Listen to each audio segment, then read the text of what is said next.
Ladies and gentlemen, Kim here. Welcome to the daily update. Hope you guys had a good day trading today. Market is up quite a bit today. At one point, S&P was up as much as 2%. NASDAQ was up as much as 4% at one point today.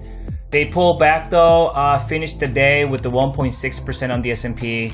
I think 3% on the NASDAQ. Nonetheless, it was pretty bullish day today after a pretty sizable gap up here. So let's talk about it. Let's kind of follow up with what we've been talking about over the weekend and trying to figure out what we can expect going into tomorrow and possibly remainder of this week. So right off the bat, we saw a gap up here, right? Decent size of gap up.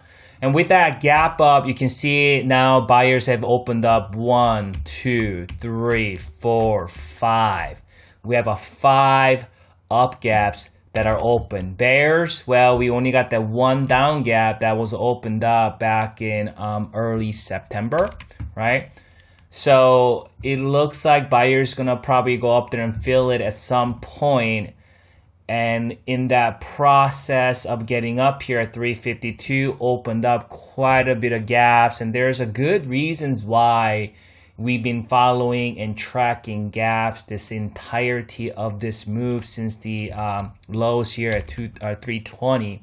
And you can see, as we talked about it on the weekend, that gap held. That was a crucial level that buyers want to protect. We saw shenanigan, last week.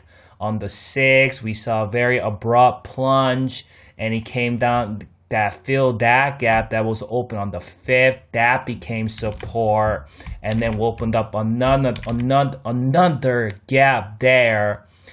And with that gap up open, we saw breakaway gap, continuation gap, another continuation, and continuation, and continuation. Multiple gaps here. And a lot of people actually, from what I've been kind of gathering through some of the comments and things like that, what I hear is that people are thinking that these gaps must be closed. That's actually not true.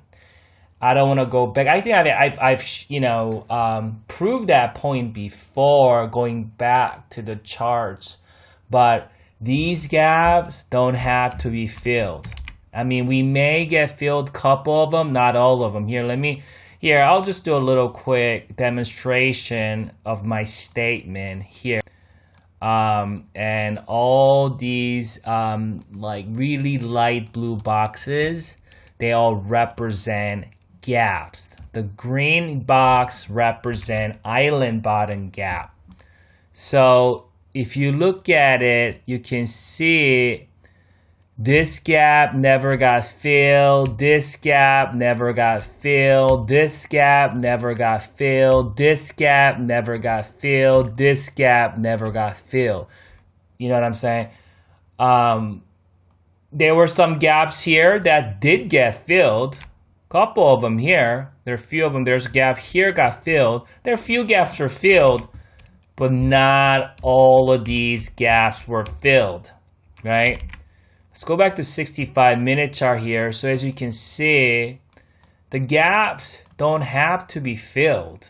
Not all of them anyway. We may fill a couple of them, especially the fact that the market is in a overall uptrend. Right now, we're on a short-term bullish sentiment, mid-term bullish sentiment, and long-term bullish sentiment at this point.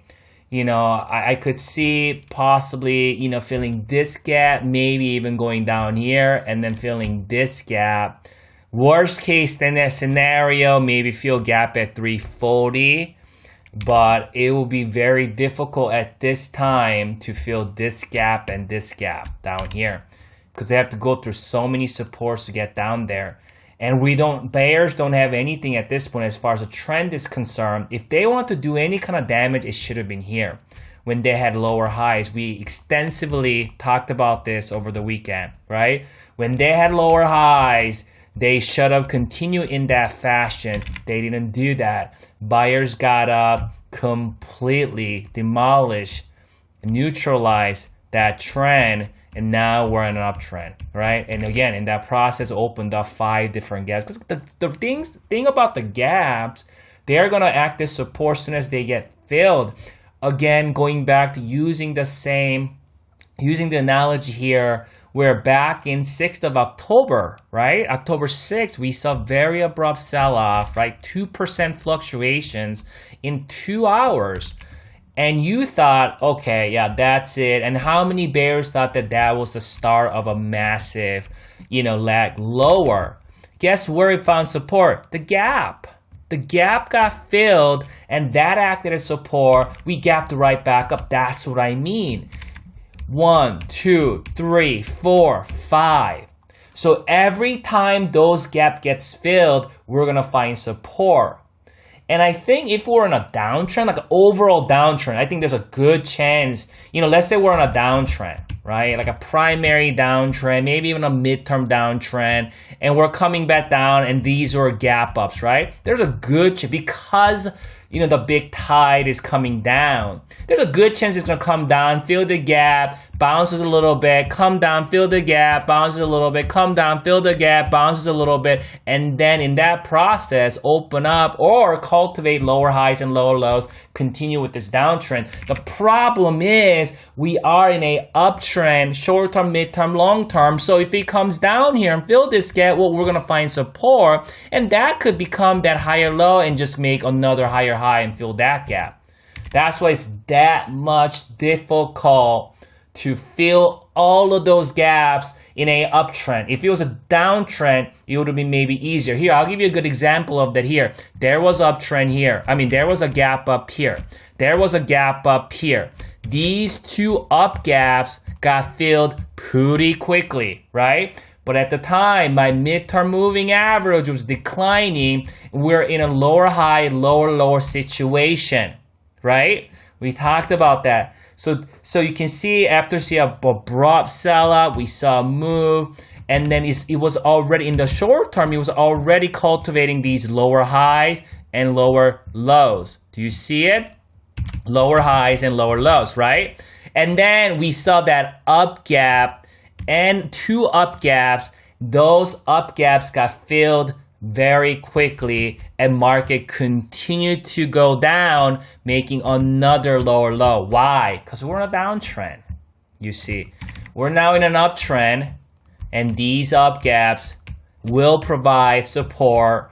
And then every time that thing bounces up, well, everybody's going to be very, very excited to add more, and that's going to get that momentum going because we're already in an uptrend. Once you see that bounce, well, everybody wants to be part of it, and that's what you see the market continuing with that uptrend until it breaks. Does that make sense? So that was that first hour, second hour, third hour, fourth hour, fifth hour, sixth hour. We pull back a little bit. On the 6th hour, giving a little bit back, but right now, look at that. Look at that short-term moving average here. It's been last time it got tagged was just several days ago, and we're well above my short-term moving average, which is coinciding with the gap area at 349. The thing about the gap is that not only it's going to provide support at the gap fill area, but even sometimes a gap area also acts as support. So that's actually kind of a double support. I'll prove that right here. You see this gap, right? There's gap opened right here.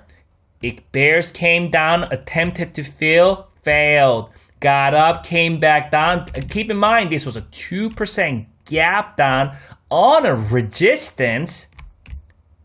On that resistance, 2% gap down, but guess where it found support? It is no coincidence. It is no mistake that we found support right on that gap area, right? And that was a pivotal level. That's when we started to see my midterm moving average start to rise higher. Anyway, so what I'm saying is not only the gap fill is going to act as support, but gap area act as support. So there's going to be a double support at 349 and 346, right?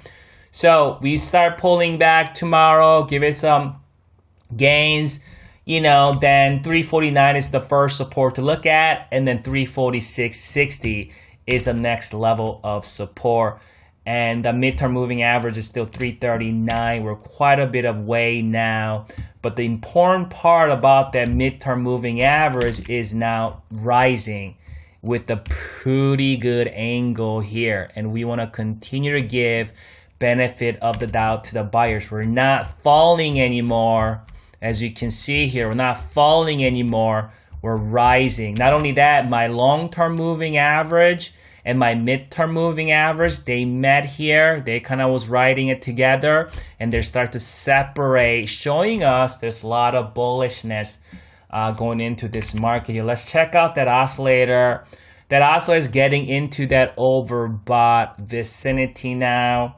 It actually pushed a little more. We already got into overbought level just on Friday, right? On Friday and Thursday, actually. So we actually, buyers really pushed it today. You know, going extra, mile to push itself to make another 1.6% move while it was already in that, overbought zone there. So that tells us that this market is very adamant, and we talked about how ever since that bullish divergence got confirmed and my oscillator cultivating higher lows, buyers are up to something. We talked about this. We've been talking about it all throughout late September because we saw this oscillator pulling back, but the oscillator in the price moving sideways, holding above the gap area. And with that, we got the support level here. Now we're just hanging around. So buyers are tired. So I think at some point buyers want to kind of rest, maybe digest some of its gains and wait for this oscillator pull back and reset. And biggest question would be, well, are we going to see a price coming down with it? Or are we going to see price moving sideways? Kind of like what happened here, right? Sideways while the oscillator pulls back, right? So that's the only issue right now is that, okay, buyers are tired. Can they keep pushing higher going into tomorrow? It's possible because right now the market is pretty hyped up. So that's also possible, but at the same time, we have to understand buyers are tired. They might want to take a rest, and bears probably want to take advantage of that. And all they can do right now is going down and filling the gap at 346.60. If that happens, I think at that point you're going to see this oscillator coming back down here somewhere in that vicinity, and then make another move to the upside at the time, probably going after all-time high and filling the gap that was open right at the peak here. So that's probably what buyers are preparing to do. I'll come back for you guys tomorrow night. We'll go from there. Enjoy your evening and good luck trading tomorrow.